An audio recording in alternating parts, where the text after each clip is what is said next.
It was business as normal for Peter Robinson this morning, at least as normal as it could be, the day after one of the most extraordinary statements in politics, here or anywhere for that matter. My first knowledge of Iris's inappropriate relationship came about midnight on the 1st of March last year, the night that she tried to take her own life. Each single morning since then, I've asked for the strength to carry this burden.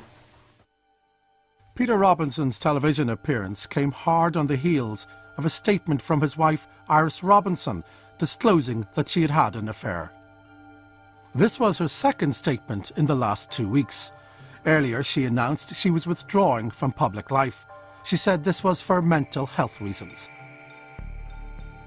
Iris Robinson has indeed been very unwell, but we believe that the timing of her decision to retire and yesterday's astonishing statements were prompted by a spotlight investigation into corruption and by the recent resignation of this man, Dr. Selwyn Black, one of her closest advisors. This is him, filmed leaving Stormont for the last time. He's worked for Iris Robinson for almost 2 years. Last month, Selwyn Black, a former RAF chaplain, handed in his resignation so that he could tell a remarkable story and put right a wrong he felt unable to correct from the inside. Who do you go to in the political realm to say, this isn't right? I felt that I had to tell it in a context where I would be able to tell the story so that my role, however that is seen in the public eye, was not going to be misrepresented in any way. In talking to the BBC, Dara, there is no personal gain in this for me. Sorry. Tonight's Spotlight will expose an extraordinary scandal at the heart of Northern Ireland politics. We'll reveal how Iris Robinson, MP, MLA and wife of the First Minister of the Northern Ireland Executive, broke the law by failing to declare her financial interest in a public contract, broke the law by accepting £50,000 from 2 property developers and not declaring it, and how in turn her husband, First Minister Peter Robinson, failed to tell the proper authorities, and how all of this is inextricably linked to an astonishing relationship 59-year-old Iris Robinson was having with a 19-year-old man.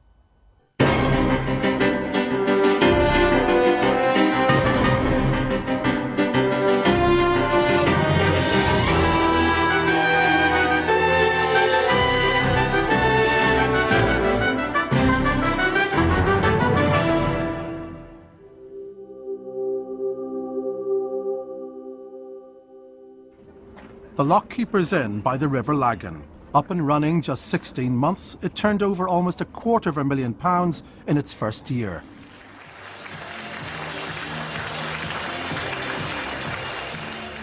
Last month, the cafe was honoured in a competition for young entrepreneurs. On the face of it, this was a stunning achievement for this man, Kirk McCambly. He founded the business, securing a lease from Castlereagh Borough Council in 2008, and has established it as a successful going concern. It is all the more remarkable because Kirk McCambly did all this without much business experience and with little money of his own. So just how were these obstacles overcome? The answer is Iris Robinson. She was not present the night of the awards dinner, but she could take credit for the entire enterprise.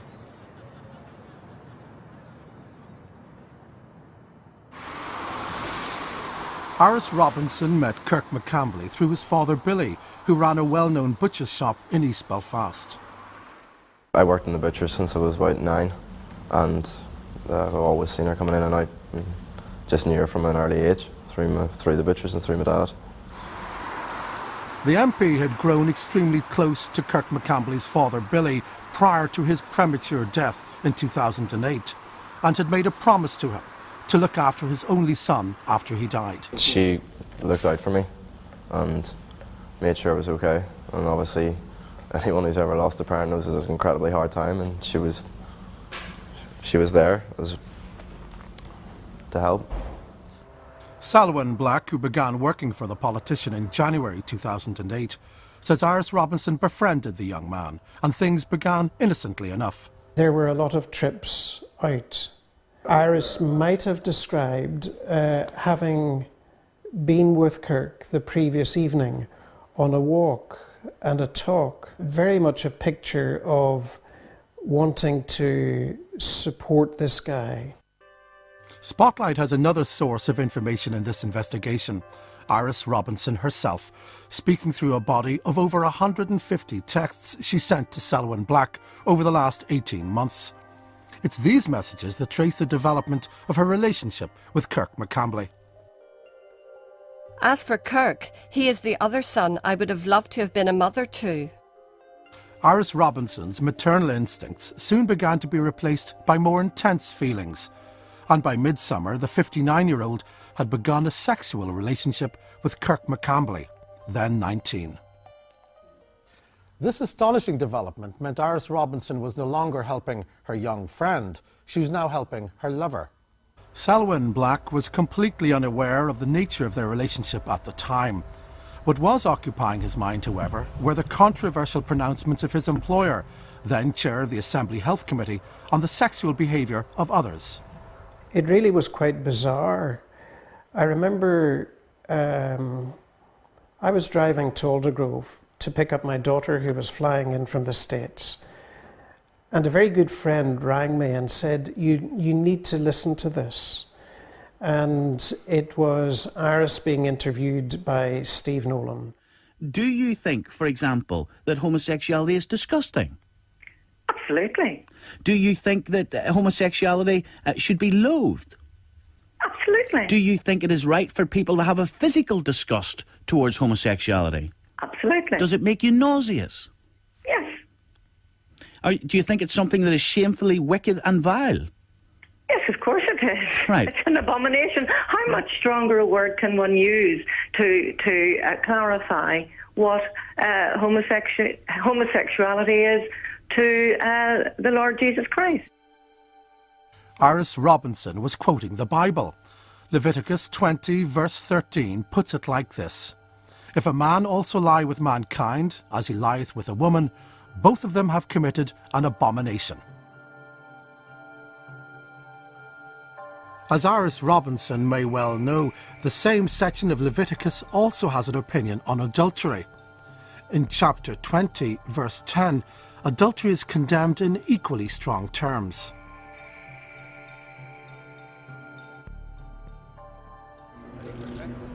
The day of this interview should have been a moment of celebration for the Robinson family. Peter Robinson had just been installed as First Minister. The bizarre context was that her husband had gone to Downing Street that day and, if you like, was picking up the reins as the new First Minister. And there really was a sense in which Iris had stolen his thunder. All this time, Selwyn Black's boss was drawing him into ever closer confidence. She told him about her plans to set Kirk McCambly up in business. On one of those walks, she came back to describe how there might be a business opportunity and that she was going to support Kirk in this business opportunity.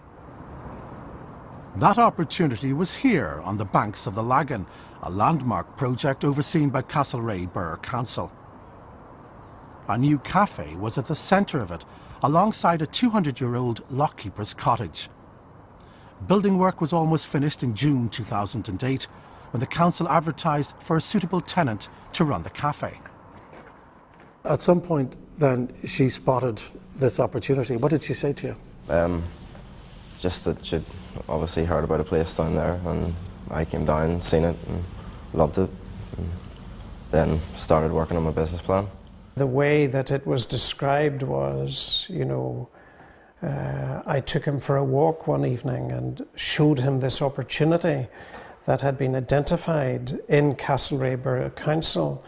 I said, these were Iris's words, you know, that he must present his own business plan, which he described as being done very efficiently and well. But a business plan wouldn't be enough. Kirk McCambly, with only limited business experience, needed start-up capital. Iris Robinson had the solution. Spotlight can reveal that Iris Robinson sought and received a total of £50,000 from two well-known property developers that summer of 2008. Two cheques, each to the tune of £25,000, were made out at her behest to Kirk McCambly. How did you get the money? 2 cheques. Written out to you? Yes, written out to me. But yeah. And what did you do with the money? I invested it in kitchen equipment, helped get all the furniture sorted, and basically helped us get open. Kirk McCambly says Iris Robinson then instructed him to give her a cut, £5,000 in cash. Did she stipulate she wanted it in cash? Stipulated it was cash, and I didn't. As far as I was concerned, that was all above board. So she'd given you £50,000, and then she asked for £5,000 back. So she gave you £45,000. Yeah. But the point is, it was always from her. It wasn't from the developers. Did you know these developers at all? No. Had you ever met them? I'd heard of them. But you'd never met them? No. Did she tell you on what basis she got the money? Oh, she got the money to help this young man set up in business. That was the premise. Money in hand, all she needed for him now was the lease. In July 2008, 6 weeks after Castlereagh Borough Council advertised for expressions of interest, only one applicant met the criteria, Kirk McCambly. The deal was sealed on the 28th of August. Alderman Iris Robinson was in attendance that night as the council authorised the signing of the lease. If it was a triumphant moment for Iris Robinson, it was one she chose to keep to herself. But she shouldn't have remained so tight-lipped.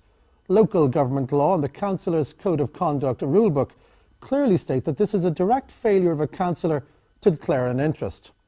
The MP was legally obliged to declare what's termed a pecuniary interest in the cafe because of the nature of her financial involvement with Kirk McCambly. We have checked to see if she did, but have found no mention of any declaration. There isn't one. The laws covering local government make it plain that once Iris Robinson had a financial or pecuniary interest in the cafe, she was obliged to declare it at any meeting she attended where it was being considered. In fact, Iris Robinson broke a whole cluster of other rules in the Councillor's Code of Conduct, as many as 5 elements of the code. While business boomed at the cafe that autumn of 2008, the relationship between Iris Robinson and the man almost 40 years her junior ran aground. It ended with acrimony on her part, as she told Selwyn Black.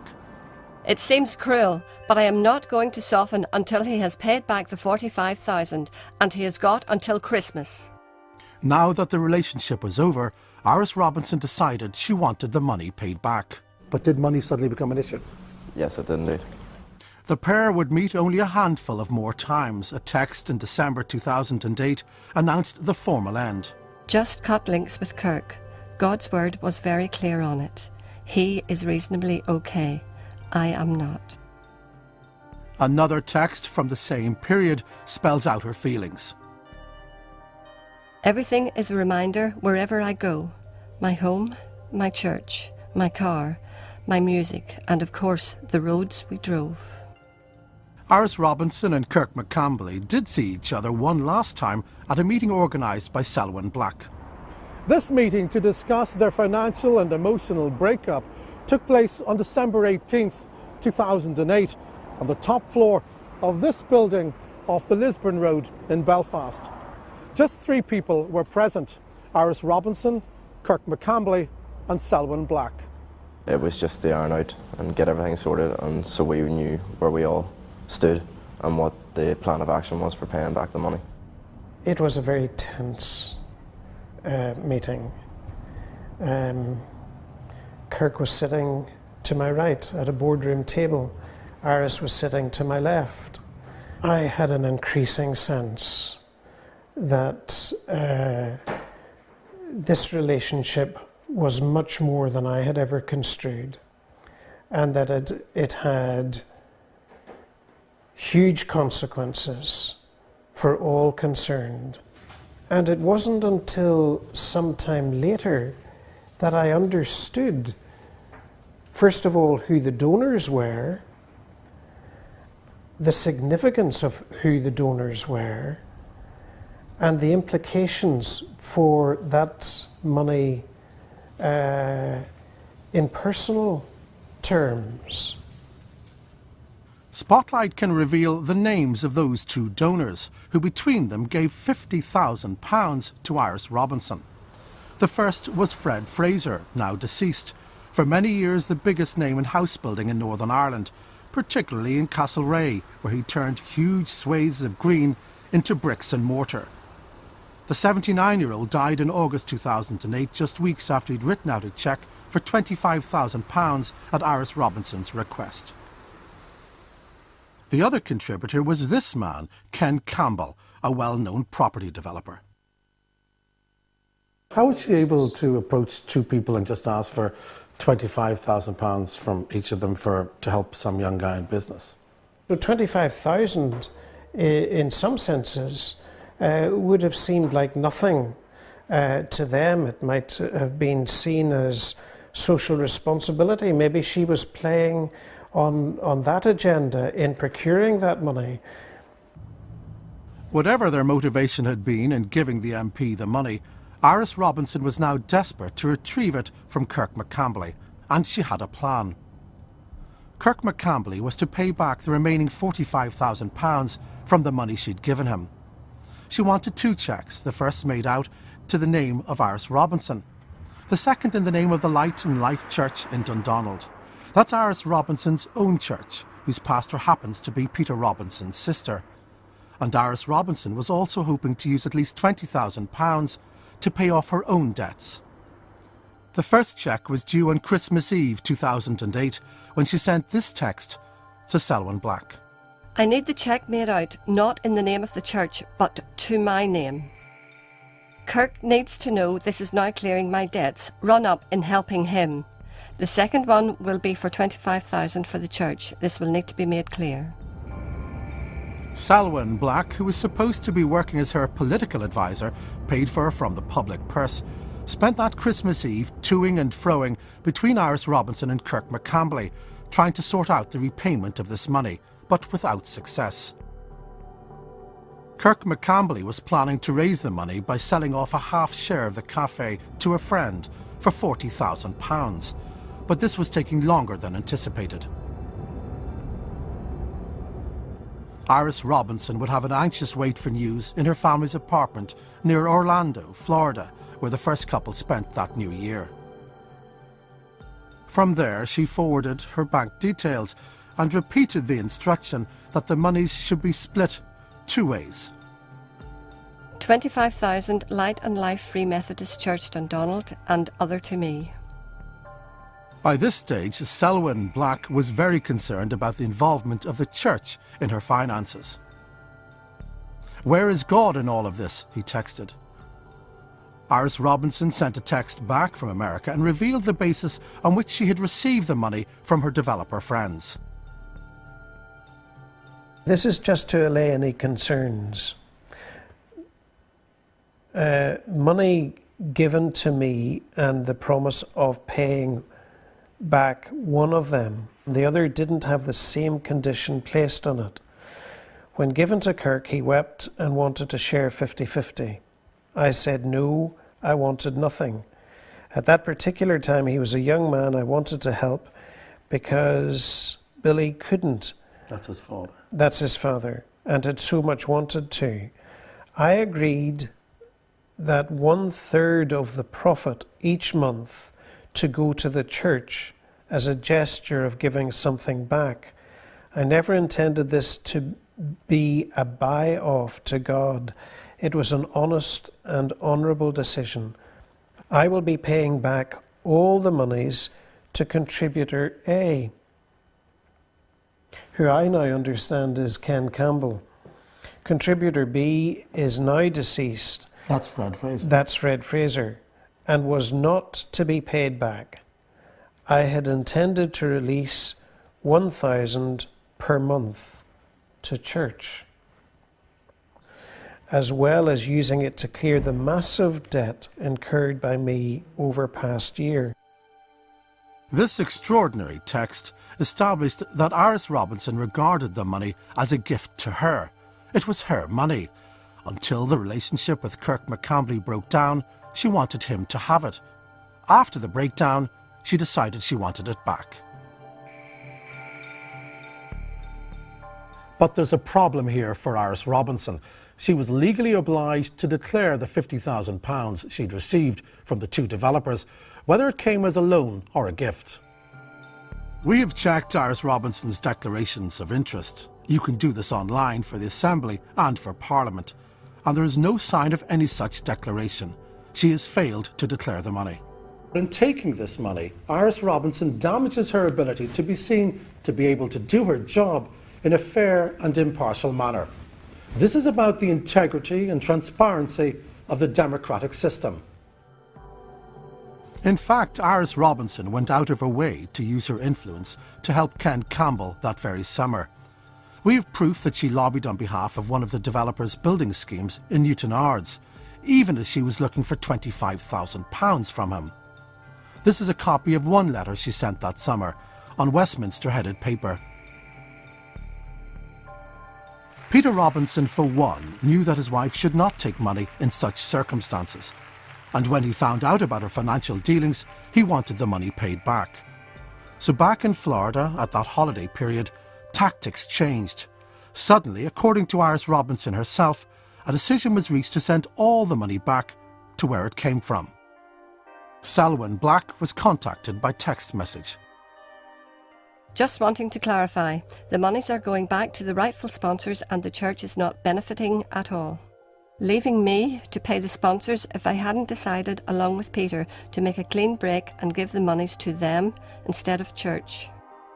The First Minister's role was already plain to Selwyn Black through phone conversations that week. I remember going to my conservatory at home to take those calls to try and separate that business from what was going on in family life. So you were getting calls at home from Peter Robinson? Not from Peter directly. Peter was on Iris's arm, cueing Iris as to what to say in two of those conversations. How do you know that?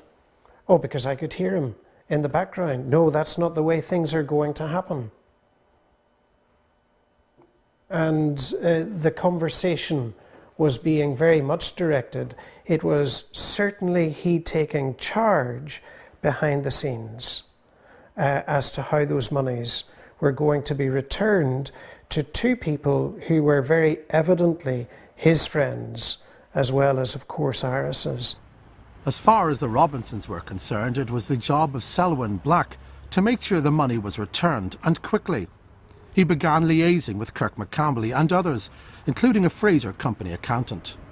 He remembered the day very well because he had brought the chequebook to Mr. Fraser and the cheque was paid over, and his understanding was very clearly that that money was a gift, and he didn't expect that money to be returned to Mr. Fraser's estate. As each day went by, Selwyn Black felt increasingly compromised. His job description hadn't mentioned being the Robinsons' fixer. According to one of Iris Robinson's texts, the First Minister himself wanted to keep a distance from what was going on. Selwyn, based on discussion, Peter has decided not to be involved in handing over item. Just have solicitors send direct to KC, please. Peter Robinson wanted nothing to do with handing over money to Ken Campbell. He knows about this money, he knows about Fred Fraser's money, and he is attempting to keep his hands clean and saying this money must go back through solicitors. And that he is not to be involved in handing it over. And that he is not to be involved in handing it over. Peter Robinson understood the implications of his wife taking money from developers, but he should also have known that giving it back wasn't good enough. In fact, as First Minister, once he knew about the money, even if his wife wanted to keep quiet about it, he was obliged to speak up. As part of our investigation, we wrote to Iris and Peter Robinson on Tuesday, putting our allegations to them. They didn't respond to the allegations directly, but the next day they called the press conference. I am absolutely certain that everything that I have done has been done as it should. I know no allegation made against me that suggests otherwise. During the course of yesterday, I received a letter from one of the organisations within the BBC. It contained no allegation against me, that it asked questions which are easily answered, but there is no allegation that will stand. As a minister, Peter Robinson is signed up to a separate ministerial code of conduct. This obliges him to act solely in the public interest at all times. He knew about the money and the contract which had been awarded to Kirk McCambly, but he did not inform Castlereagh Borough Council, the Assembly, Westminster and the Electoral Commission what his wife had done. We specifically asked Peter Robinson about this point earlier this week. This afternoon, his solicitor said Peter Robinson was thoroughly satisfied that he has at all times acted properly and fulfilled all requirements, and would robustly challenge any allegation to the contrary. They said that Iris Robinson was too unwell to respond. 4 months after her relationship with Kirk McCambly had formally ended, Iris Robinson, as her husband said last night, tried to kill herself. This is also when Peter Robinson finally learned of her affair. Peter described how the family had come across a letter that Iris had written to Kirk. And the letter from Iris to Kirk was about, this is why this relationship needs to finish. A lot of detail around the nature of the relationship, including that that relationship had been a sexual relationship and it had to end. Selwyn Black was called to the family home the morning after her suicide attempt. When he got there, the seriously ill Iris was still in the house, though Peter Robinson had already left for work. I've never allowed my personal life to interfere with the work that I've had to do for the public. It might be worthwhile drawing your attention to the fact that it was about midnight, between midnight and 1 o'clock of the 1st and 2nd of March, that all of these events became known to me. When Iris tried to take her own life, within 12 hours I was standing at the dispatch box in the Assembly to answer First Minister's questions. I don't think that I ever thought in the early part of my career from East Belfast that I would be standing answering questions on agriculture. By that time, an ambulance had arrived and taken Iris Robinson to hospital. I called a GP because the family had been unable to contact the family's practice, and this locum GP coincidentally arrived at the same time as the family's GP. Their assessment straight away was that Iris should be hospitalised. Whatever the consequences for her health and her marriage, Iris Robinson's financial difficulties were not over. At the Lockkeeper's Inn, Kirk McCambly, as this solicitor's letter proves, was trying to raise the money. He sold the half-share in his cafe and paid Ken Campbell and the estate of the late Fred Fraser £20,000 each, which meant he still had £5,000 of the original money, and £10,000 in total was still outstanding from the original sum. It's not yet known if Iris Robinson paid all or any of it back herself. The outcome has left Kirk McCambly, now 21, with a rueful perspective on his relationship with Iris Robinson. A lot of things that I look back on and I am so thankful for, and a lot of things I look back on and I'm